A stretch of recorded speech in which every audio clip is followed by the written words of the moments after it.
Welcome back to GEMS Podcast. I'm your host, Genesis Amaris Kemp, and with me today is Karen Robinson. Karen Robinson, a licensed social worker, is a service-driven social worker, therapist, and coach with 24 years of clinical experience. Karen received both her BSW and MSW from the University of Maine, where she is originally from. Karen is genuine, authentic, compassionate provider. Her specialties are trauma recovery, anxiety, and depression. In her free time, Karen enjoys reading, writing, and spending time with her family. Heal, Thrive, Dream is a mother-daughter company that includes a wide range of service and products for women recovering from trauma. They offer holistic therapy, coaching, virtual group coaching, membership, community service, courses, planners, journals, etc.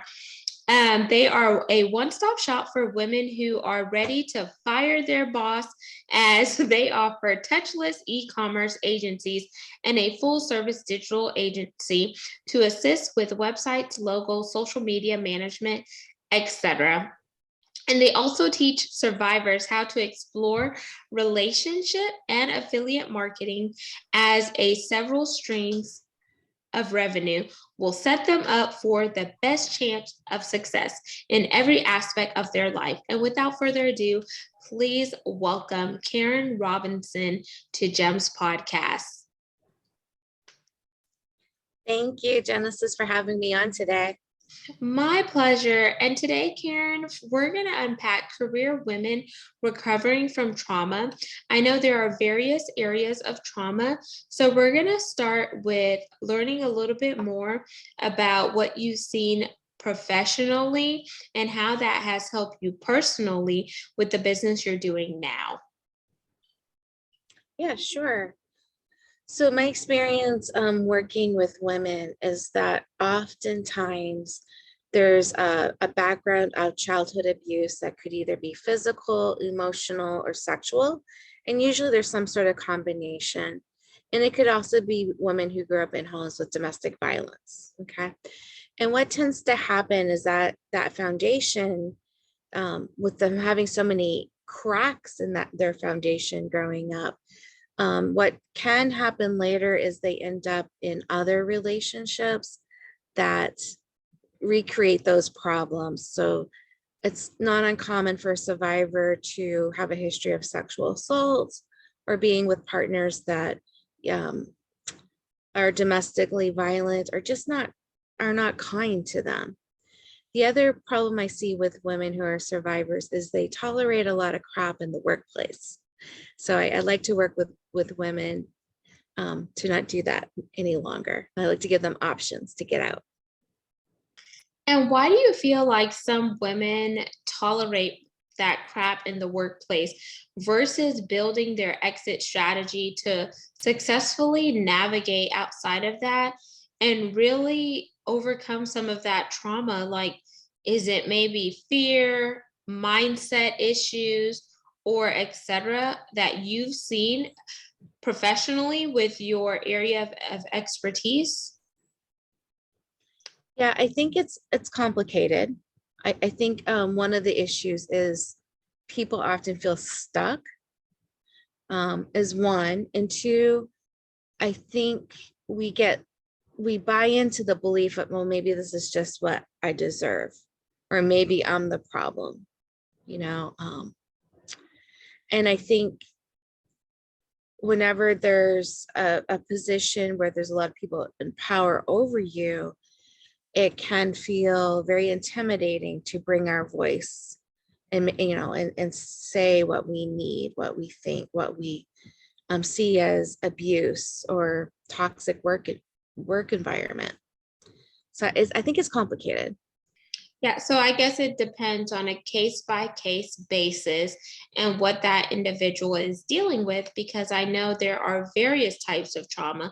And some examples that you help guide some of your clients with are domestic violence, sexual assault, overall healing journey, emotional abuse, physical abuse, and mental health, which can be any diagnosis with mental health.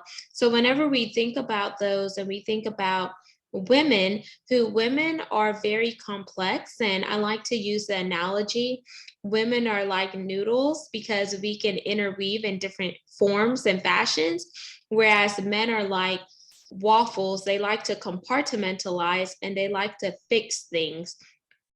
Do you feel like women who are multifaceted in those areas tend to take on a lot, which instead of recovering from some of those traumas, they may replay the traumas because they may not know that they're actually dealing with trauma?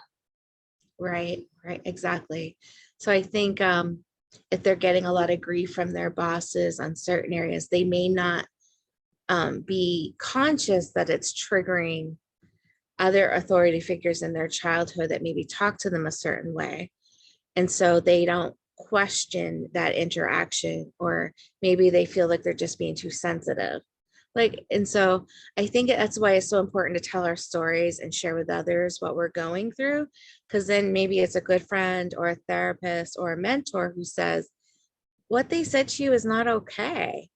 It is not okay what they said. It doesn't matter what you've been through. You know, there's a right way and a wrong way to talk to people at work. And that was very unprofessional. So that's what I got to say about that.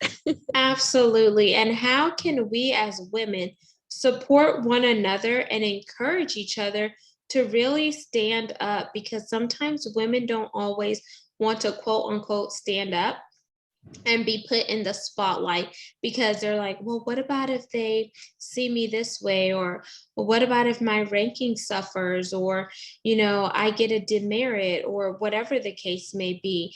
Because I feel like there's still some remnants of fear ingrained in them. Because, decades ago, women were not in the workforce. And now we're in the workforce and we're trying to take over, whether we are supervisors, managers, directors, or etc. But before we got to that level, we had to know that it was okay to say that we weren't okay. We had to know that it was okay to speak up and break down those barriers. So can you elaborate on that, Karen? Yeah, I think you're making excellent points. And it's also, it wasn't that long ago that we were property, not only for African American women or women from different diverse backgrounds, but women in general back in the day could not own property, or couldn't vote. And so us exercising our voice is fairly new, so I think that's telling our stories can provoke a lot of anxiety. And I think tiptoeing into that can be really helpful, but also asking your question, well, would my boss say this to a man under his care, under his supervision? So if he would not say it to a man, he should not be saying it to me. Or would my boss, this is a thing I often found myself in. I would have bosses that would overload me with work and things that sometimes were not in my purview of what I was trained to do. I'm like, well, if this was a man, would they be asking me to do all these extra things that don't seem to be within my expertise? And a lot of times that question says no. So that's when we have to stand our ground, even though it is uncomfortable. And I like that approach that you're using, Karen, is would they do it to a man? Because if not, then there's obviously a double standard there. So that gives you a leg room to really advocate for yourself, because there is no equality across the board and there's no equity there. Because if they're doing it to you but not to a male, you could see how there's an imbalance there. So I like that you take that approach, Karen. And then I want to dive a little bit deeper into your career, because social work could be a field that could be mentally, physically, and emotionally taxing. And some would even say spiritually. So can you talk about a challenge that you face that left you feeling as if you needed to go to a therapist, a coach, or something to just kind of recharge and rejuvenate yourself so you could be whole and complete when you're working with others? Yeah, so I think that's a wonderful question. A lot of care providers are really wonderful at their jobs of taking care of other people, and we often fall short when it comes to taking care of ourselves. And I'm guilty as charged with that. 24 years of doing the work, I think I am a very resilient provider, competent, well trained, all the things. And it takes a lot to kind of upset me now in my work because I've just the exposure of overtime.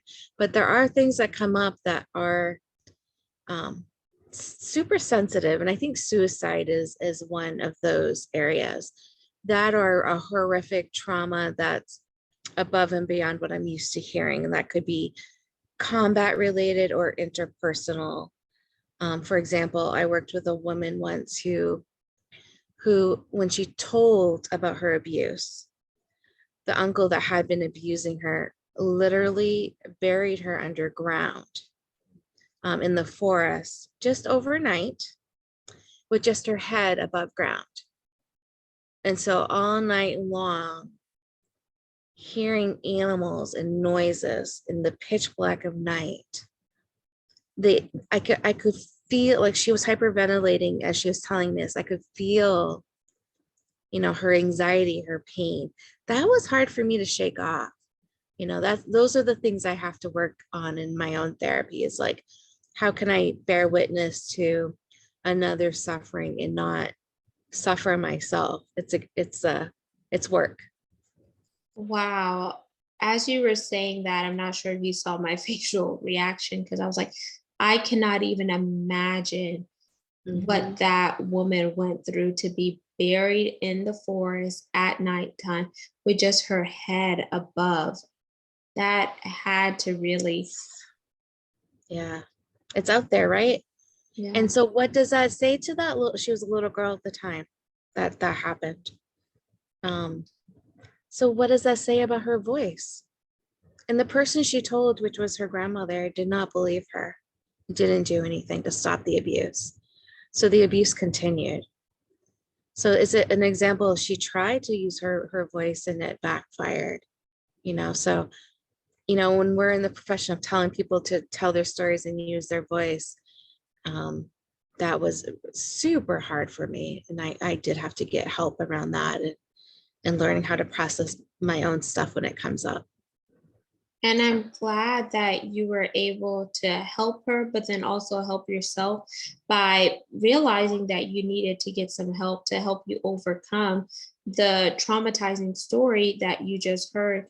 And for that little girl, whatever she went to somebody that she trusts, which was her grandmother, and her grandmother, quote unquote, silenced her because she didn't believe in her, that over time could shut her down from telling anybody else because she may feel like if I tell somebody else, what about if the same thing happens and they don't believe me? So we have to know how to help somebody whose voice has been silent reignite that there is power in their voice and sharing their story and help them overcome some of those traumas that they face, mentally as well as physically, like that young girl, which is now a woman. And then for those of us who are in the profession, who are able to listen to those stories and guide and coach them out of it, then we have to hold ourselves by not being an empath, because sometimes you could take on somebody else's pain and make it yours. Right, right.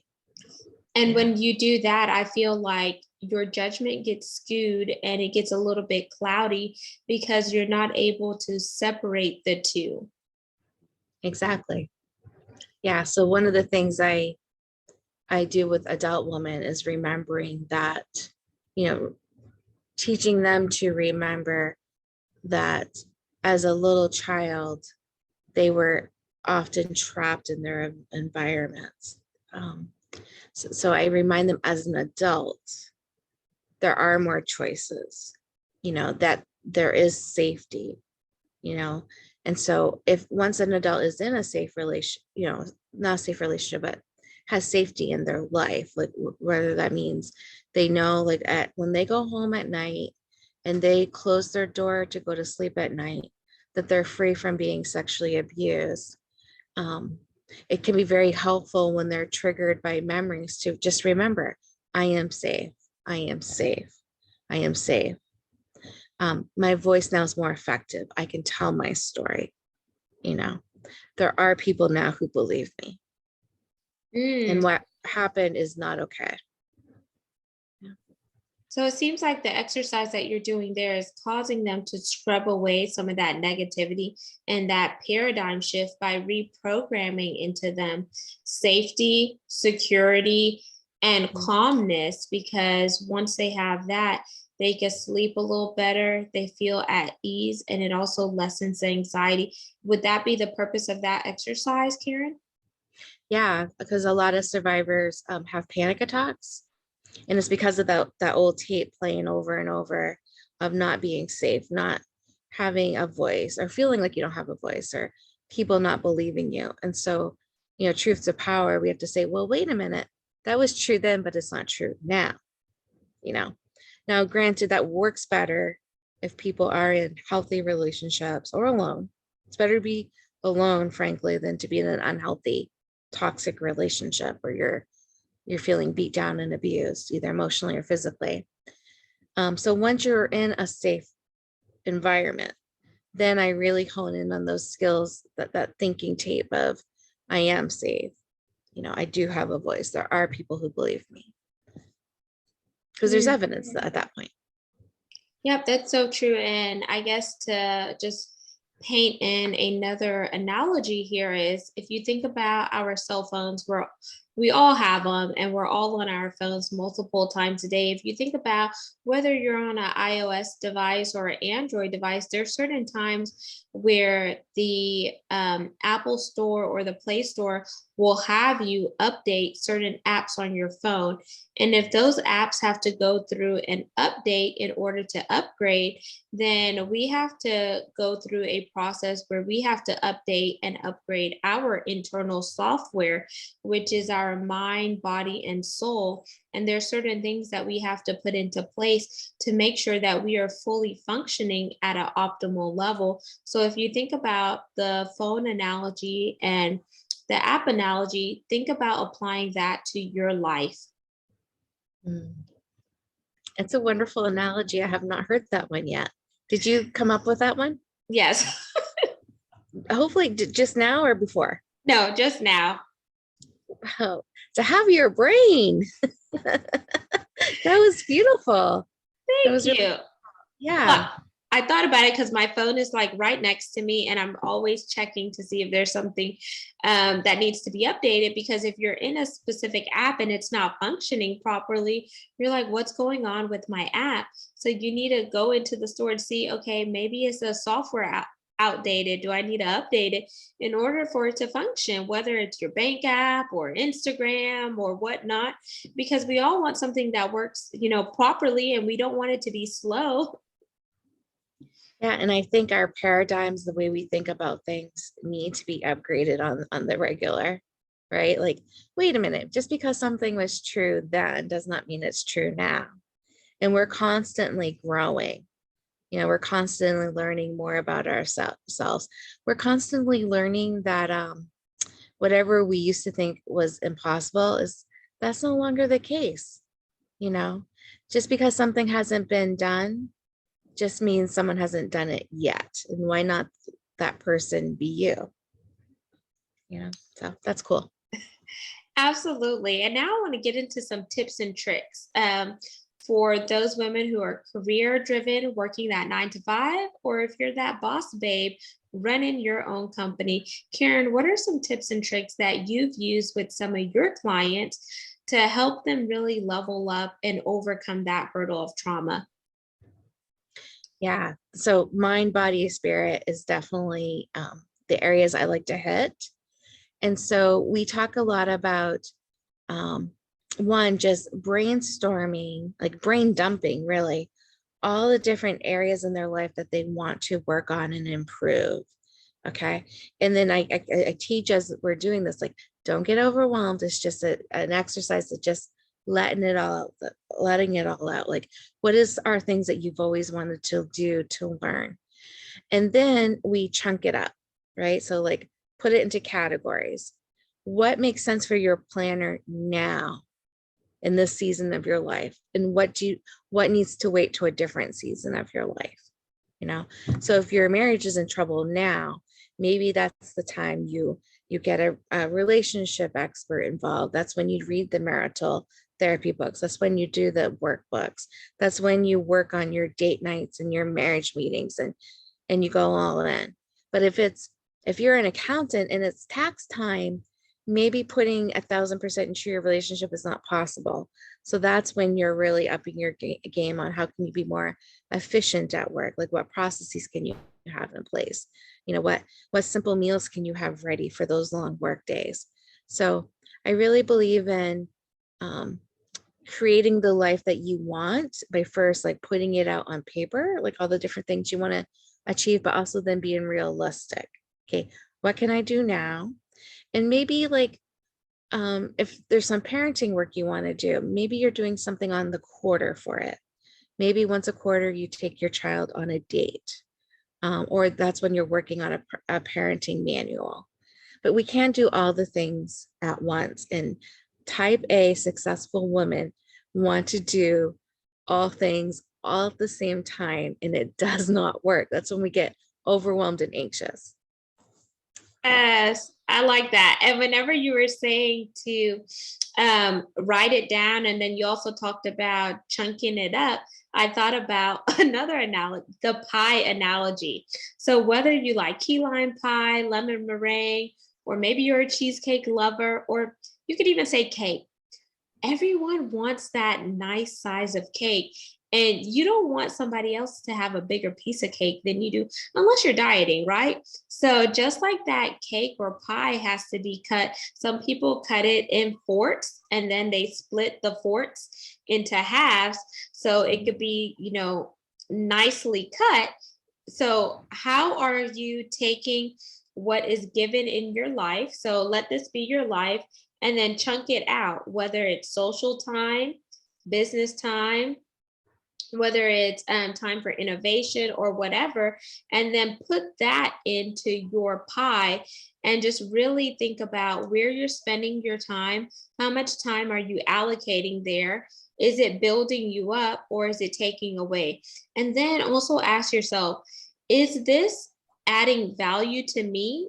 And am I adding value to this person or this area? And if not, then it's time for you to remove that and recalibrate and recalculate so you can make sure that you are efficient in all areas. So I don't know if you have another analogy or example outside of the pie and cake that you want to use, Karen, but I thought about that as you were speaking.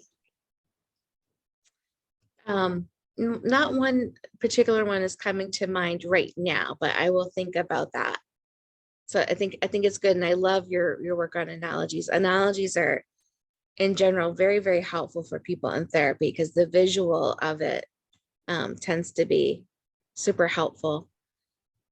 I think one of the things I do teach a lot about instead of time management is energy management. Just because we have 4 more hours left in our workday or in our day doesn't mean we really have 4 hours of full energy. So just looking at that too, and like when to prioritize and putting your values into your to-dos.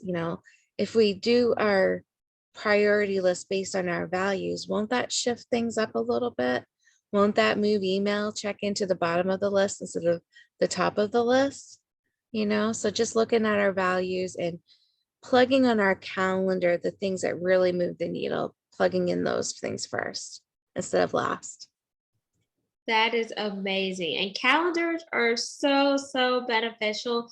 It is like our accountability partner. I tell people if it's not on my calendar, that means it's not getting done because it's not important.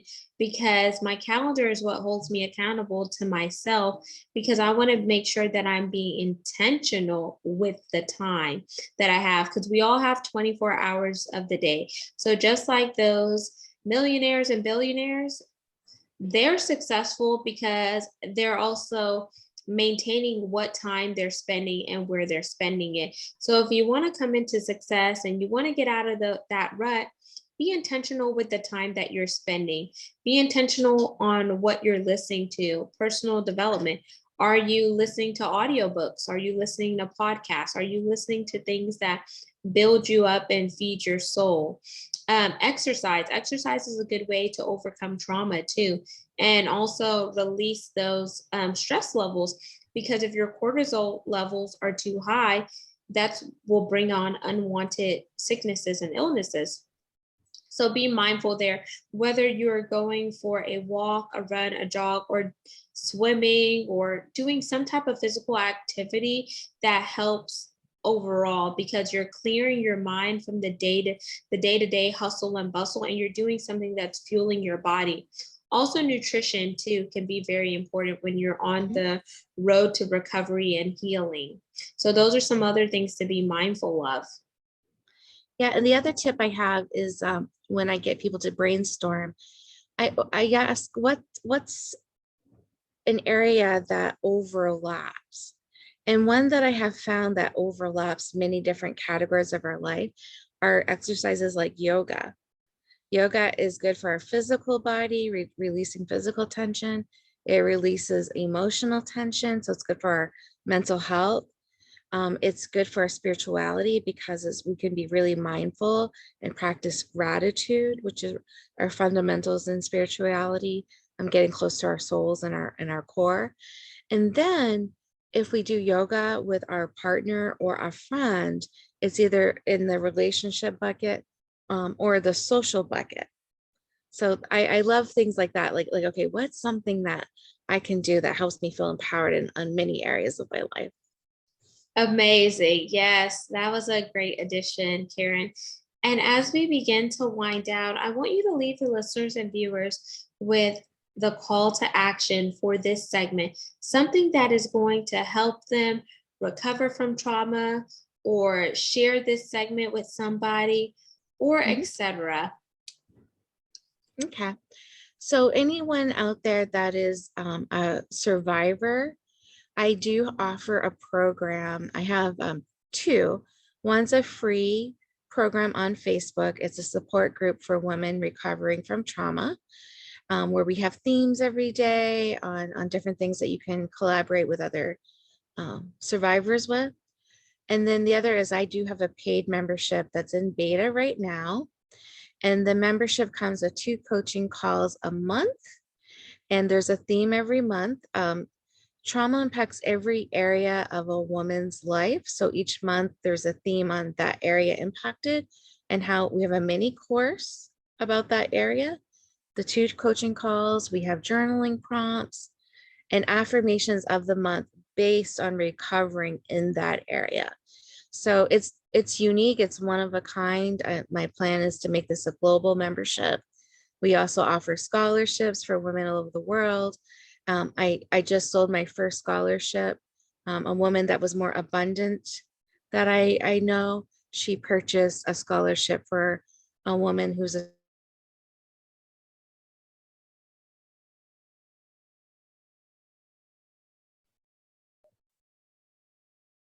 So you mentioned the woman who was very abundant, who helped out with the scholarship.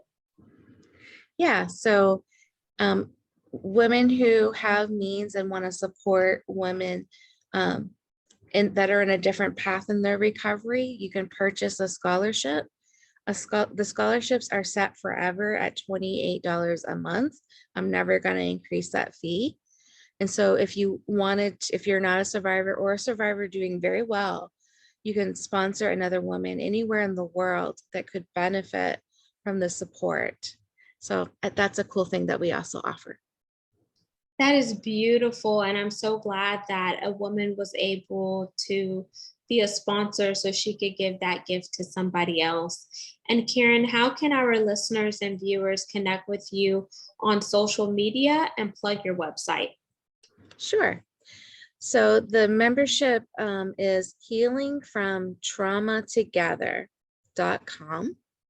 And another way to reach me and see all the services and tools I offer is KarenRobinson360.com. That has my calendar link for a 15-minute free consultation call. It has all my social media and all the programs and services I offer. Beautiful. And are you on any social media sites? I'm on all of them. And what's your Face- handles? Sure. Facebook.com/groups/Heal Thrive Dream, or my business page is Facebook.com/Heal Thrive Dream. Instagram, it's at Heal Thrive Dream. Whoop, whoop. And there you have it, listeners and viewers, Karen Robinson. So we talked about trauma, healing from trauma, and really getting your power back and walking in authority with who you are, because you are a masterpiece. You're here for a reason, and we need you to glow up, allow your light to shine, sparkle, and pop, so you can give that contagious energy to somebody else who may be struggling. Until we chat next time, peace, love, and lots of blessings. Don't forget to subscribe and share this segment. We are on 40 plus platforms, and connect with us on YouTube at Gems with Genesis Amaris Kemp for all things video content. Until we chat next time, ciao.